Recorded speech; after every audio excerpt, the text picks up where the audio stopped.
Christ, remember. So, go for it.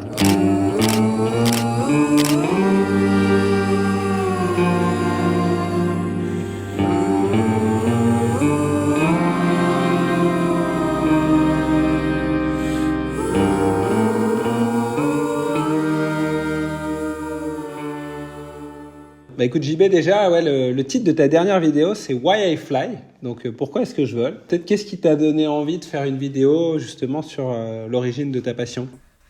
Je pense qu'il y a plusieurs choses. Il y a la quarantaine qui doit faire poser des questions, déjà l'âge. J'ai eu beaucoup de pudeur sur mon histoire pendant des années. Et je me dis finalement, est-ce que en se dévoilant pas un peu plus, on se connecte pas un peu plus avec les gens?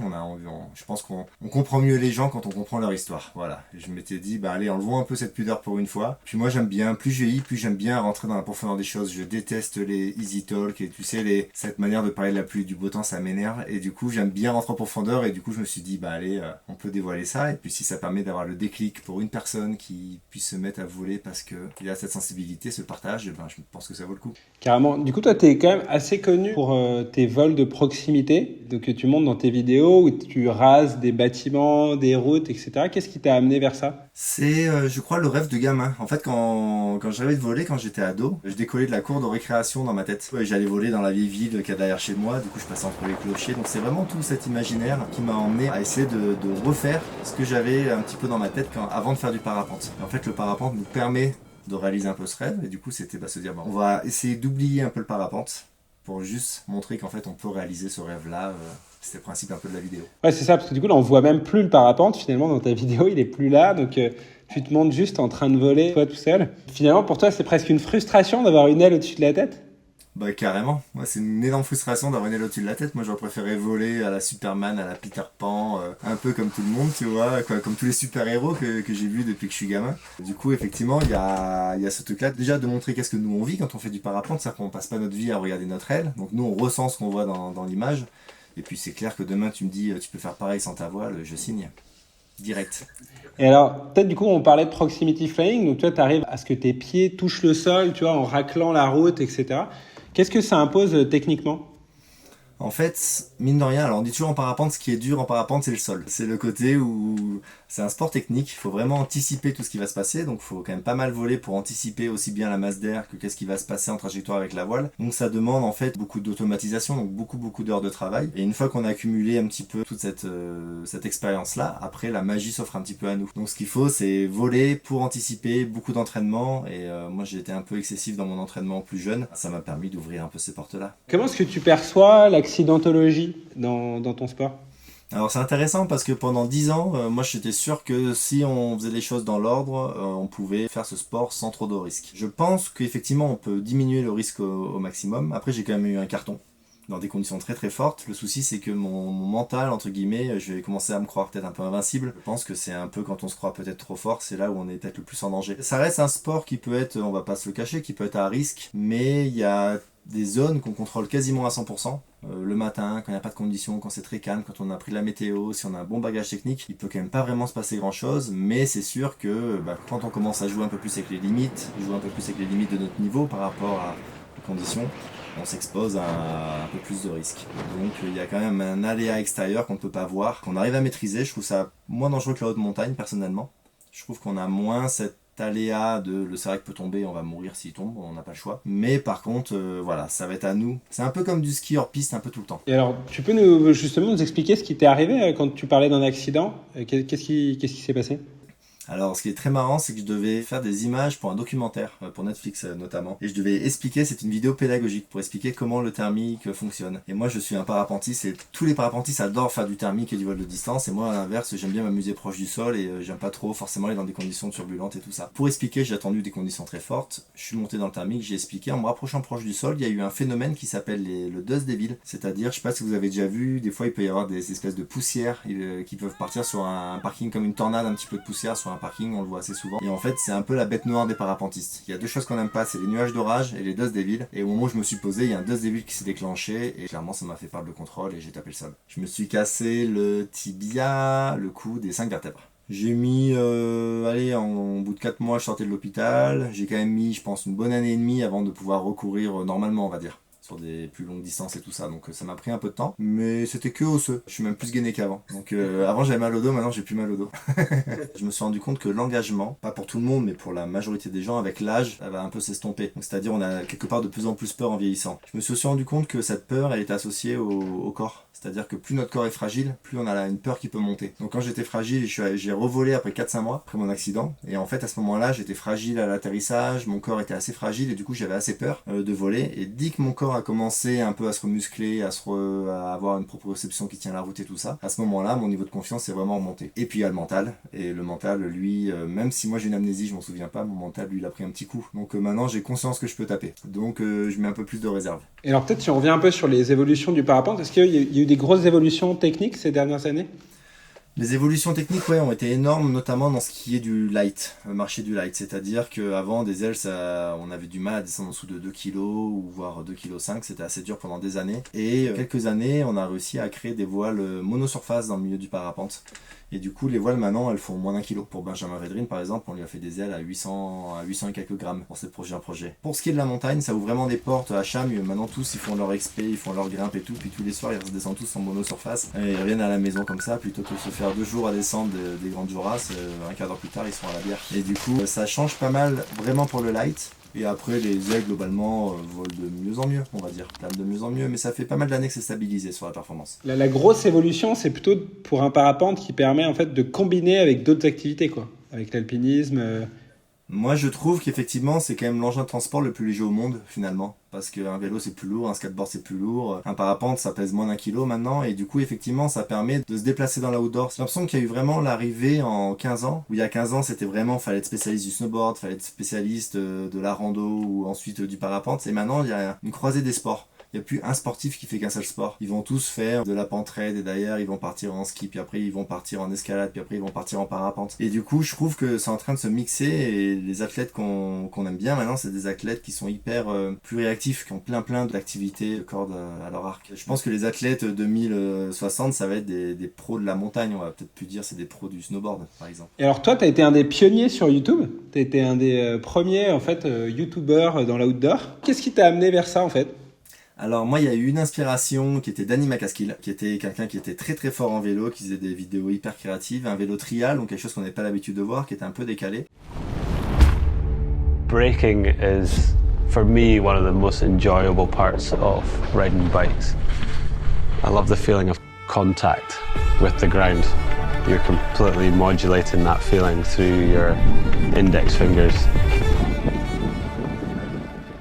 J'ai eu la chance d'avoir une sensibilité de l'image. Alors déjà, je détestais la compétition. Donc pour moi, c'était impossible de vivre de mon activité en faisant des compètes parce que je voulais pas en faire. Et quand j'ai vu qu'il y avait peut-être l'opportunité de se dire, on peut peut-être bénéficier des réseaux et tout ça pour vivre de son sport, j'avoue que j'ai sauté dedans à fond. Tout le monde me disait, personne n'y croyait d'ailleurs. Et finalement, ça a super bien marché. Une caméra, des copains qui aident à filmer. On a fait des vidéos qui sont un peu emballées sur Internet. Permis de réaliser un peu les rêves. Ouais. Ça fait 15 ans que j'en vis à 100%. J'ai vu pas mal d'évolutions, c'était intéressant. Et effectivement, j'ai eu la chance d'avoir des grosses marques comme Adidas au début, puis ensuite ça allait va, puis finalement il y a une confiance qui se crée. Mon boss Adidas à l'époque, il aimait bien, il était hyper sensible à mes vidéos, il était fan, mais il comprenait pas le concept de l'impact. Et puis vu qu'il a remarqué qu'au début, en faisant de l'internet, ça passait à la télé, puis finalement il y avait les vues, puis après c'est devenu commun, maintenant c'est limite, tout le monde ne regarde que les followers et les likes, alors qu'à l'époque on regardait pas du tout ça. Donc c'était intéressant, et finalement j'ai pris un créneau, donc j'ai m'expliquer un peu comment je fonctionnais, essayer d'expliquer à Adidas de mon côté comment ça pouvait fonctionner l'influence via les réseaux, c'était assez rigolo au début. Et maintenant je me sens vieux dinosaure en disant c'était mieux avant,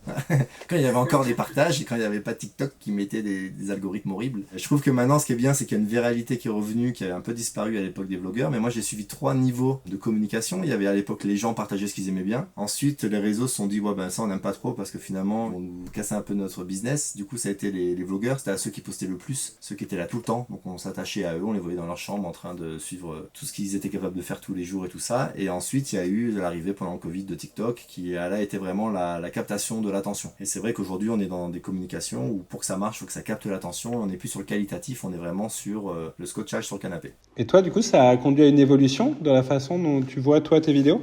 Ouais, moi je pense que j'ai un angle vraiment différent, c'est-à-dire qu'aujourd'hui mes vidéos ont beaucoup moins d'impact sur ma vie qu'avant. C'est-à-dire qu'avant, je jouais ma vie, c'est est-ce que je gardais mon boulot ou pas. Aujourd'hui, c'est différent. Aujourd'hui, j'ai plus envie de dire ce que j'ai envie de dire. Pour ça que je me suis permis de faire cette vidéo, je crois. Je me soucie un petit peu moins peut-être de est-ce que l'algorithme va aimer à tout prix, est-ce que on est dans l'air du temps, est-ce qu'on suit, c'est plutôt avoir envie de se connecter à ce qu'on a vraiment envie de raconter. Voilà, j'ai 40 ans, je suis plus en fin de carrière qu'en début de carrière, donc maintenant il va falloir que les jeunes ils fassent du TikTok à gogo et qu'ils commencent à le faire bien mieux que moi en plus, donc c'est parfait. Tu es connu pour passer beaucoup de temps pour créer une vidéo de quelques minutes. C'est quoi un peu ton processus créatif pour par exemple une vidéo comme Why I Fly?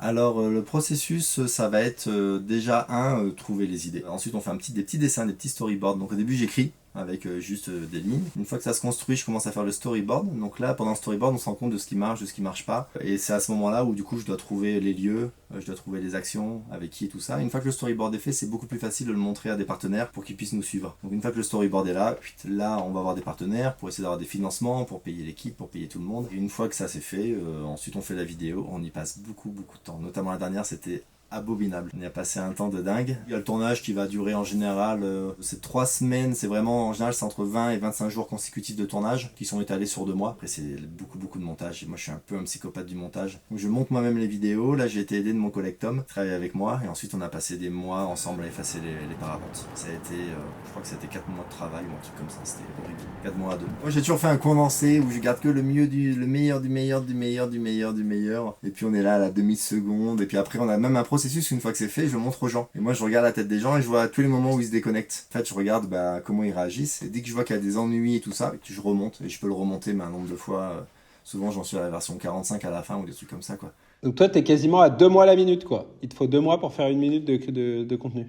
Moi, ouais, au moins. Après, ça dépend des projets. Là, on est phase CDL, donc ce qui était vraiment extrêmement chronophage. Mais sinon, ouais, je suis hyper lent sur tout ce qui est montage et tout, ça va toujours être 2-3 mois, le tournage de 3 mois, donc ouais, on est à 5 mois, ouais, c'est ça, on est à 2 mois la minute.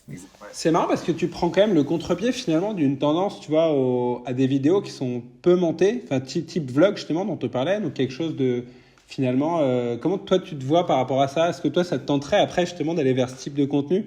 En fait, je dissocie vachement ce que je montre et qui je suis. Jusque-là, je montrais jamais qui j'étais. Les gens me connaissent pas du tout, en fait. Ils imaginent un gars qui passe sa vie dehors et ils savent pas que c'est un gros geek qui passe sa vie à monter des vidéos. Il y a toujours ce décalage-là et je tiens à ma vie perso. Et ce qui était très bien pendant ces 15 années, c'est que les gens connaissaient pas mon visage. Donc même les parapentistes, je pouvais aller sur un spot, ils ont tous vu mes vidéos, mais ils savaient pas qui j'étais. Et je trouvais ça hyper bien, en fait, de dissocier qui je suis et ce que je fais finalement. Ce qui n'est pas du tout la même chose. Et non, pas du tout. Je tiens à préserver au contraire cette vie un peu plus de mon côté. Et ce que j'aimerais bien plus tard, ça serait peut-être créer des histoires. Et je me dis même avec les IA et tout ce qui arrive, peut-être demain faire un Pixar à moi tout seul dans ma chambre, quoi. Tu vois, ça peut permettre avec l'imagination de raconter des histoires complètes, de faire passer peut-être des envies, des messages, des choses qui nous touchent ou des choses qu'on a appris, en créant juste tout un univers qui n'existe pas encore. Et à la place d'avoir 2 millions d'euros de budget pour faire, ou même 100 millions d'euros de budget pour un Pixar, peut-être que demain on pourra le faire, tout le monde pourra le faire en fait. Ouais, c'est marrant du coup parce que justement tu parlais de l'IA, moi je me rappelle quand tu sortais ta vidéo, tu avais envie de la sortir vite parce que tu disais que tu craignais justement qu'avec l'arrivée de l'IA, finalement tout ce travail que toi tu as fait, en fait les gens ne savent plus faire la différence entre ce qui a été créé par une IA et quelque chose d'incroyable comme ce que toi tu as pu faire. On a déjà eu le retour, on a eu beaucoup de retours, donc c'est déjà le cas. Je pense que l'impact était bien moins fort parce que l'IA était déjà là et j'ai eu beaucoup de retours comme quoi les gens disaient que c'était l'IA alors que ça n'en était pas. À l'époque, on était peut-être très peu à réussir à faire ce genre d'effet et demain tout le monde peut le faire, donc ce qui rend la chose l'exploit beaucoup moins impressionnant. Et moi ce que j'aime bien c'est réaliser une idée, c'est concrétiser une idée, c'est ça ma passion, c'est on a quelque chose en tête et on va être capable de la poser là et de se dire voilà ça c'est mon idée. Donc je suis pas du tout sur une forme de documentaire où je fais quelque chose, on va voir ce qui se passe et les gens vont me filmer. C'est vraiment quelque chose, j'ai une idée qui est un peu bizarre, qui est un peu tordue puis on va essayer d'y créer, de faire partager des émotions avec les personnes qui vont la regarder et moi c'est ça que j'aime bien, mais même quand je fais mes voiles ou des choses comme ça, je fais aussi la conception de parapente, c'est vraiment passer d'une idée à concrétiser une idée, ce qui va être vraiment différent d'un Benjamin qui lui va faire un exploit et l'idée c'est de filmer qu'est-ce qu'il va vivre, comment il va vivre son exploit. Et c'est vraiment 2 formats différents, il y a le documentaire et la fiction et moi j'adore la fiction et le documentaire, j'adore la regarder mais je veux pas qu'on filme. Et c'est vrai, tu parlais de l'IA, pour toi, tu vois même ça comme une opportunité pour toi pour raconter des histoires? Pour moi, c'est la même opportunité qu'à l'époque les réseaux sociaux, où personne comprenait le concept de YouTube, de Facebook, de tout ça. Je trouve qu'il y a des trucs hyper positifs et hyper négatifs à tout ça, tu vois. L'idée, c'est pas d'avoir de jugement de valeur, mais on a des outils de dingue. C'est-à-dire qu'à l'époque, si on sortait pas d'une grande famille, qu'on n'avait pas fait une grande école de cinéma, on ne pouvait pas faire de grands films. Demain, Tout le monde peut sortir d'un quartier et avoir galéré, puis finalement, en se connectant avec une IA, un jeune qui a du talent, qui sort d'un endroit pas favorisé pour être capable de faire un film extraordinaire. D'un point de vue créatif, ça peut lisser un petit peu les choses en disant c'est pas celui qui a le plus de moyens, mais celui qui a le plus de talent qu'on va voir. Et moi, je trouve ça chouette. Nouvel outil, nouvelle opportunité, nouveau risque aussi. J'adore Pixar depuis tout le temps et je me dis je vais pouvoir faire mes Pixar. Moi, ça me dit c'est génial. Trop bien. Et t'es passionné de R&D et notamment, t'as vu, tu t'en parlais, d'aider Benjamin Védrine à développer une aile de 860 grammes, notamment pour décoller du sommet du K2. Et comment est-ce que tu vis ensuite le fait que quelqu'un va risquer sa vie avec une aile que t'as aidé à alléger au max? Très mal. J'avoue que le jour où il a fait son K2, j'étais pas hyper détendu. Ouais. Et même avant de lui filer son aile, je l'ai vérifié 2000 fois. Je m'étais dit quand il aura plus de cerveau là-haut, qu'il aura plus de neurones et qu'il sera oxy, comment faire en sorte que ce soit facile pour lui de décoller. Et j'étais au bord du lac à Embrun, au chaud, en train de faire du kite. Et puis en même temps, j'avais l'impression de faire partie de son aventure, qui est complètement extraordinaire. Ok. Allez, faites que le vent reste comme ça. Faites que le vent reste comme ça.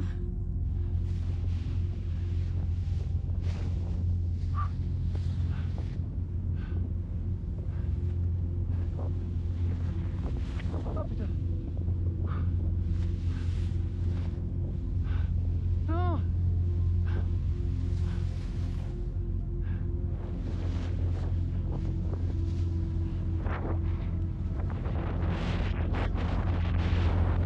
Bon, rien.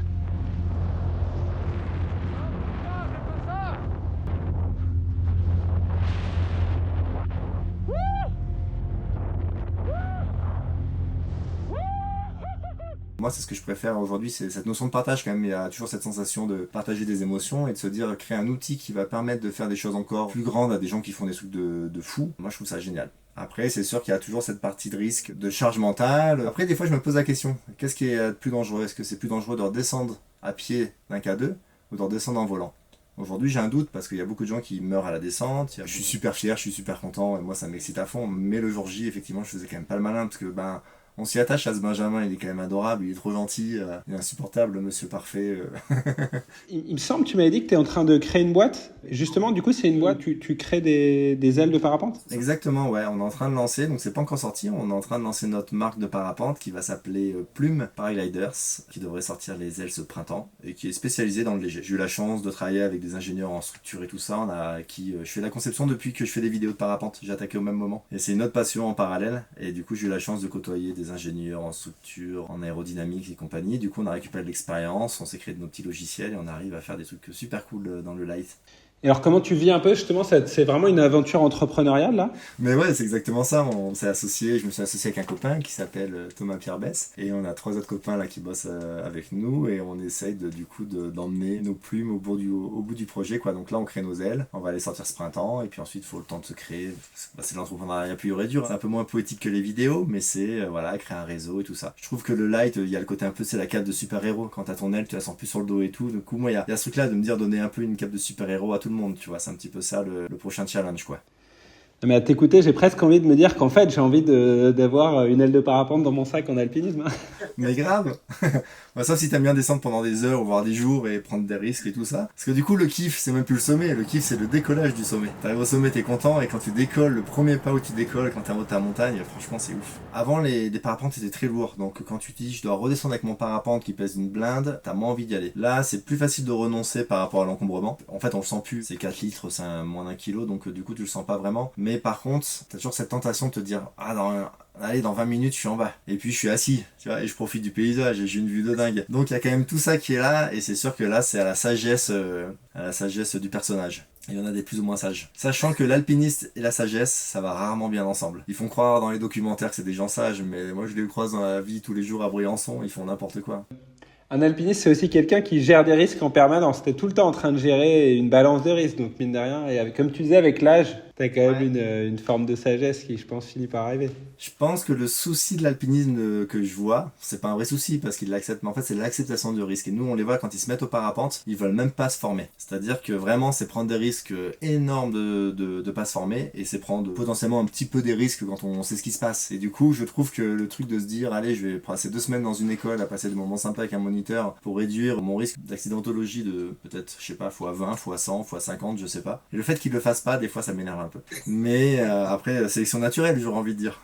Il y a des gens, ils se sont tués, ils comprenaient rien. À l'année 90, ils couraient avec des bouts de chiffon dans la pente et puis ils ont appris de leurs erreurs. Pour moi, c'est exactement comme conduire sur la route sans connaître le code de la route. Et ben du coup, premier feu rouge, on cartonne ou bien on va conduire à sens inverse. Et du coup, c'est ce même truc, c'est inconcevable pour moi de se mettre au parapente sans avoir pris des cours avec un mec qui sait faire. On prendrait pas demain un hélicoptère, on tournerait pas la clé pour y aller. Ça n'aurait pas de sens. Et pourtant, certains parapentistes, notamment ceux qui viennent de l'alpinisme en général, ont tendance à le faire. Je suis toujours là derrière eux à leur mettre un petit coup de pression. Mais après, un Benjamin Védrine, c'est quand même formé, il a quand même pris des cours à la base. Il s'est pas jeté comme ça du jour au lendemain dans le vide. Mais j'ai eu un autre copain que je vais citer, Manu Romain, qui est l'un de mes meilleurs amis. Et lui, on l'a récupéré en disant mais attention, tu vas te tuer. Et maintenant, c'est un super pilote. Bah merci JB, franchement, trop content d'avoir ton film Why I Fly à Montagne en Seine. Qu'est-ce que ça représente pour toi, peut-être le fait que ce soit à Montagne en Seine, tu vois, sur écran géant, par rapport à toi qui es un youtubeur de cœur? J'ai toujours un petit peu ce paradoxe. Alors, pour moi, Montagne en Seine, c'est, si c'est pas le ou l'un des meilleurs festivals d'outdoor au monde, tu vois. Donc, c'est trop chouette. Puis, il y a des salles méga mythiques qui donnent vachement de prestige à tout ça. Donc, vachement de fierté. Et après, moi, j'avoue, j'aime bien uploader sur Internet et en même temps, pas forcément être là. Être vraiment là avec du vrai public et tout ça. Moi, il y a toujours une petite réticence en mode, bon, on peut y aller, mais je suis bien chez moi dans mes montagnes un peu plus isolées. Et après, je trouve que les films que je fais, on les adapte tellement pour Internet. Ils pourraient prendre plus de temps quand on est assis qu'on a le temps avec un grand écran. Et du coup, je suis toujours frustré quand je les vois en grand. Je me dis, c'est beaucoup trop court. C'est pas du tout adapté à ce format-là. Du coup, j'ai toujours un peu cette frustration de me dire, super fier, et en même temps, je me dis, ah, si c'était monté que pour Montagne en Seine, on ferait une version qui ferait le double du temps au moins. Prendre le temps de rentrer dans l'histoire, pour prendre le temps de planer et tout ça. Mais sur Internet, on est là de voir vite, on va les perdre. Et du coup, ça commence à me fatiguer d'ailleurs. Tu vois, je commence peut-être à avoir plus une vision festival dans ma tête qu'une vision vraiment Internet. Parce que c'est frustrant de toujours se dire on va les perdre. Et puis, je pense pas que les gens aient moins d'attention. Aujourd'hui, les films, ils font 3 heures au cinéma. Donc quand on aime bien, on peut rester scotché pendant des heures. Bon, et à contrario, je pense que ton film cette année, la fonction sera plutôt d'avoir quelque chose, justement, le côté court, il va être sympa, il va contraster avec un côté très poétique, tu vois, et qui va être une autre approche, quoi. Donc ça, je pense que ça va être sympa. Ça va être un petit bonbon, une petite pastille. Ah bah j'ai hâte de voir un petit peu effectivement le retour, ça va être chouette.